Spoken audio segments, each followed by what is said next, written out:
Hey guys, I'm Deepthi Desikan and today's video is gonna be a tag video on 5 products that I can live without. I was tagged by Anatariksha here on YouTube. I will link her video down in the description box so that you guys can see what are the products that she is mentioning in her video. I'm not quite sure who started this tag, but she was the one who tagged me. I think this is sort of like a fun video because we always talk about our holy grail products and we hardly ever talk about the products that we can kind of pass and the products that we can live without. Not that I need makeup to live on, but you know what I mean. So the first product I'm going to be talking about is any eyebrow product. I've never really gone out and purchased a specific eyebrow product before, but I went ahead and bought this NYX micro brow pencil. I have pretty full eyebrows and my eyebrows are pretty thick, so I don't really fill in my brows all that much, and even if I do, I use eyeshadow pretty much all the time. I just wanted to use a brow pencil and see if it kind of makes my work a lot more easier and if it kind of gives me a lot more control to fill in my brows. But I could have like really not bought this at all because I don't find myself reaching for this. So the next product I'm going to be talking about is primers. Anything primer, like face primer, eye primer, lip primer, anything.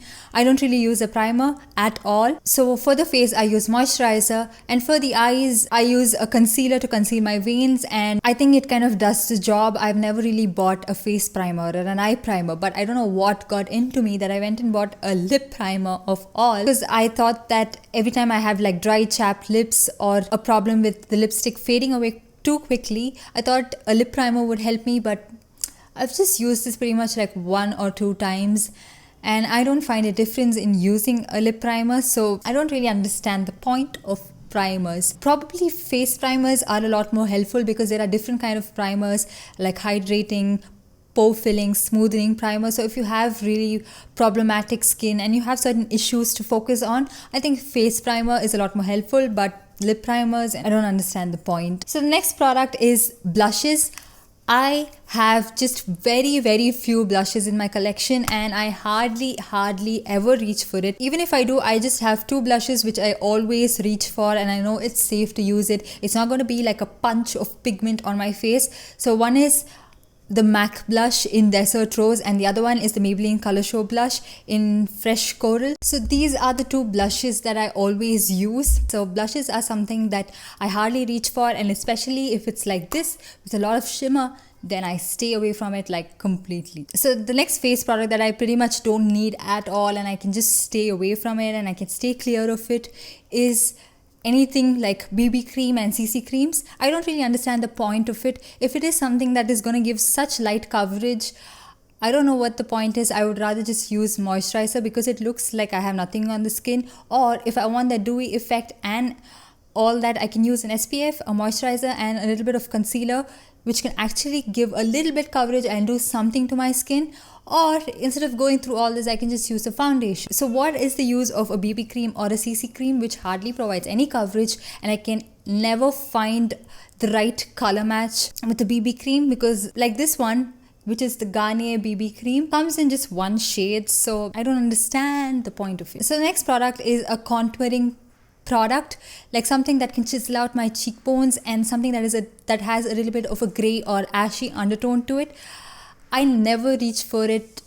I do use those kind of products, but it's very rare that I actually contour my face or chisel out my cheekbones with something like this which has a little bit of a grey ashy undertone to it. I rather use something like this, which is a bronzing powder for me, which can add a little bit of warmth to my skin and not look flat. So this has a little bit of an orange undertone, so this is something that I stick to rather than using something like this. You guys can see the difference in the undertone. This is a lot more grey and ashy, so it can look a little muddy if you go overboard, but this on the other hand is a lot more safer and it's just nice to bronze up the skin.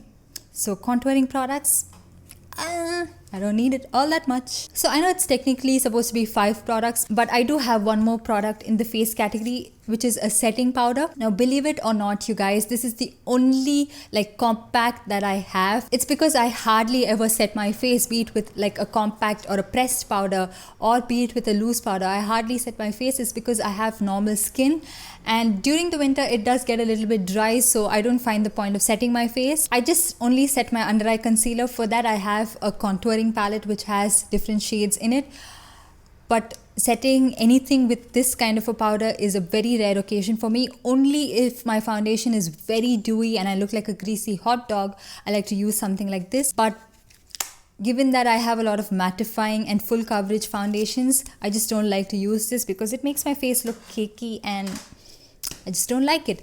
So that's pretty much it. I hope you guys enjoyed this video. I think it was such a fun tag to do and I really enjoyed doing it. So I hope you guys enjoyed watching it. And don't forget to subscribe, like, comment and share. I'll see you guys in the next one. Bye.